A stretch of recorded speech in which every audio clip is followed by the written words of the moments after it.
And you're around here, welcome. My name is Jeff.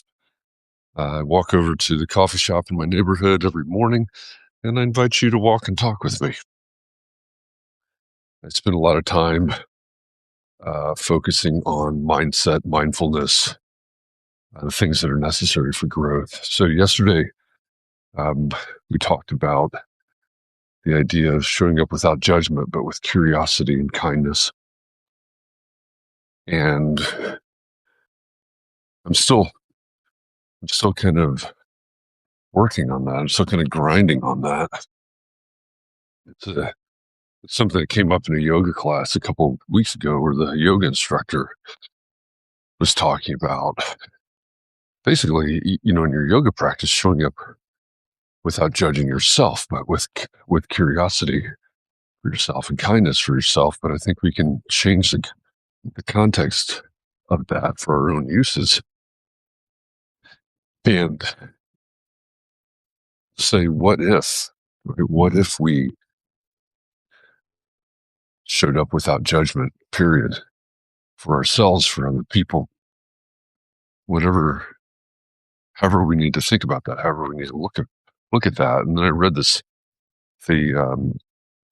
post that I restacked from the Stoic Journal. I think apologies to the creator there if I gotten the title wrong. But again, it's an old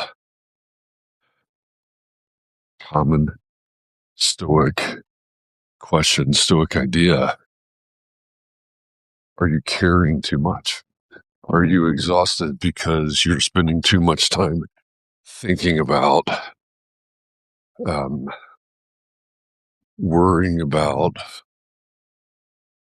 devoting too many resources? And resources could be, morning, Nicole. Resources could be a lot of things. Your emotions, your time, your money. Resources are a lot of things. But are you exhausted because you're carrying too much? Carrying the things that you can't control, carrying the things that are in the past that can't be changed, worrying about things in the future that you can't control. Are you exhausted because you're no longer present? Pretty stoic stuff there. But as I read that and was thinking about this obsession maybe that I've had for a couple of weeks now with the idea of not judgment, but curiosity and kindness, I wonder, what if the thing we needed to set down was judgment? What if we needed to set aside our judgment of ourselves, our judgment of other people, our judgment of things that are going on? And again, I said this earlier. By the way, I didn't mention this in case you're new around here. I host a show every morning called Java with Jeff, and these conversations undoubtedly become extensions of Java with Jeff. But judgment is not, or not judging is not about excusing.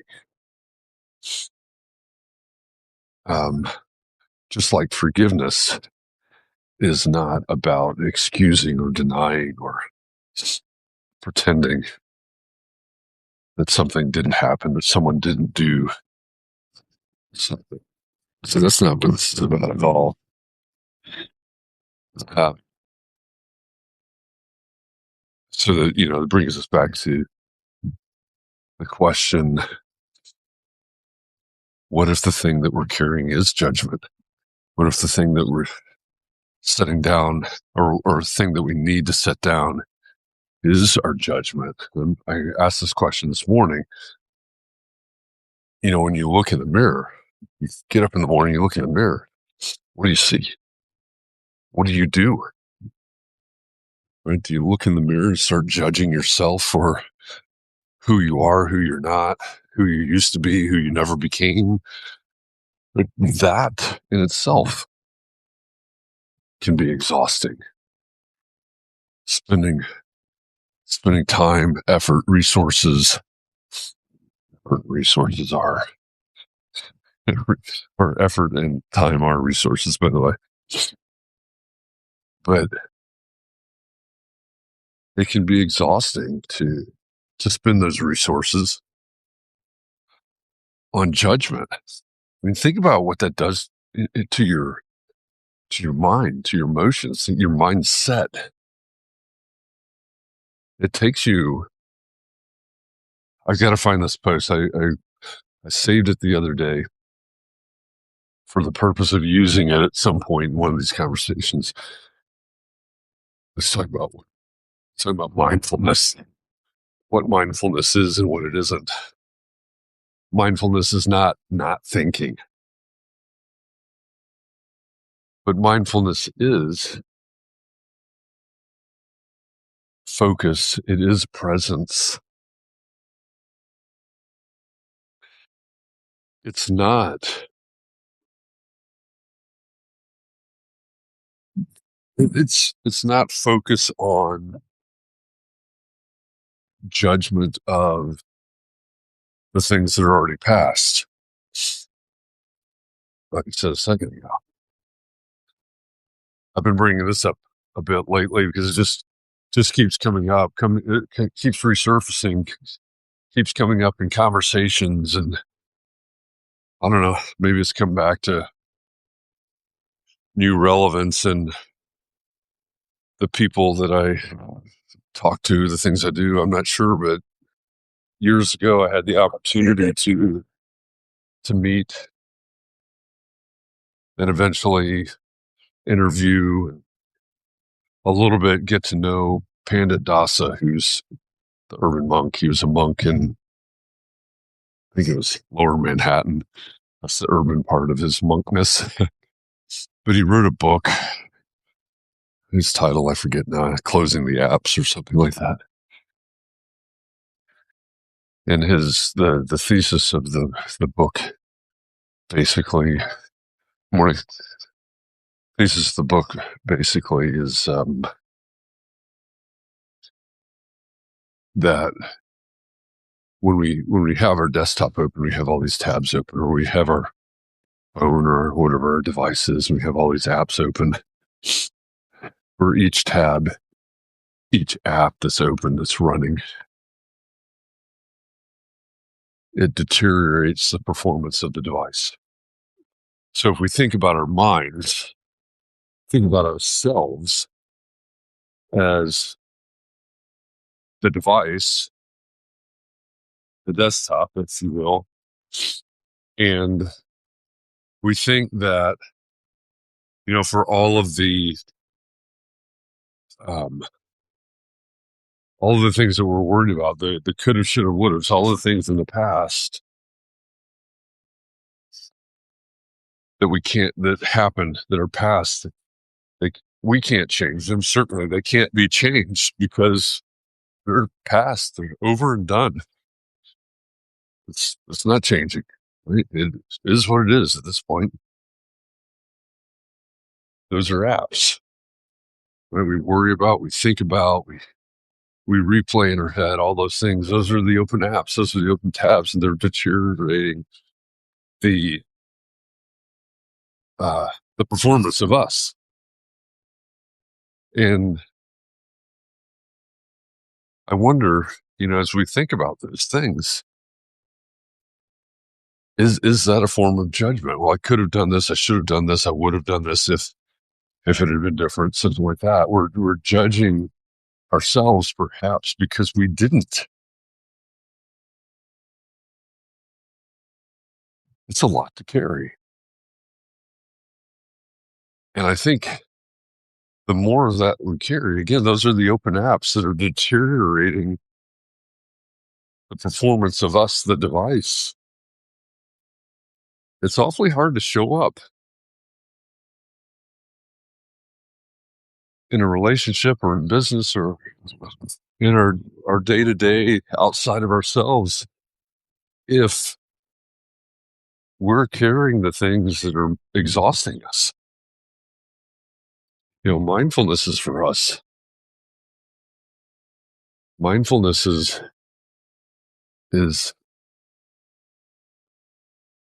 to help us be grounded, to help us be present, to help us be centered, to help us be focused, to help us be our best selves, to help us operate at our optimum, right? Clearing out all the clutter leaves space. If you think about it in computer terms or device terms, you clean up the clutter. One of the things that's popping up on my laptop all the time right now is I'm using up all the memory, right? Hey, Scott, good morning. What do we miss out of fear of judgment? Yeah, okay. Come back to that in a minute. That's a good question. What do we miss out on because of fear of judgment? A great question. But one of the things that's popping up on my laptop all the time right now is a message that says I'm running out of memory. Or I need to, whatever it calls it, I need to clean my device, right? I've got duplicate files and all kinds of the stuff that we accumulate, and it slows it down. It uses up the space that's necessary to conduct all the routines, all the functions that need to happen in order for that to be a useful laptop. Same goes for your phone, whatever your devices are.